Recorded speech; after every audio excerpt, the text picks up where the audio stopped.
ঝাল ঝাল হাঁসের মাংস রান্না করবো আজকে। তো আমি হাঁসটা পরিষ্কার করে সুন্দর করে কেটে ধুয়ে নিছি। এখন আমি কড়াইতে দিয়ে দিব।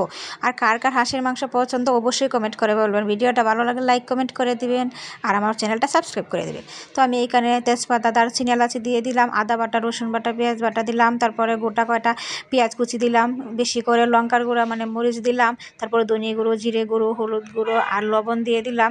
বেশি একটু তেল দিব, তেলটা দিলে অনেক ভালো লাগে বেশি করে। তারপরে এটা হাতে মাখিয়ে বসাবো। আর হাতে মাখানো যে কোনো তরকারি কিন্তু টেস্ট অন্যরকম হয়। আর যে কেউ এই তরকারিটা একটু হাতে মাখিয়ে বসাবেন তাহলে মজা হবে। আর কার কার হাঁসের মাংস পছন্দ অবশ্যই কমেন্ট করে বলবেন, আমার কিন্তু অনেক ভালো লাগে। তো এই যে আমার মাখানো শেষ, এখন একটু পানি দিয়ে এটা ভালোভাবে কষিয়ে নিব। তাই দেখেন আমার মাংসটা কিন্তু প্রায় কষানো হয়ে গেছে। এখানে এখন আমি গোটা কয়টা রসুন দিয়ে দিব। রসুনগুলো কিন্তু পাতে নিয়ে খেতে সেই লাগে। তো কার কার এভাবে খেতে হাঁসের মাংস রান্না করে খেতে ভালো লাগে অবশ্যই কিন্তু কমেন্ট করে বলবেন।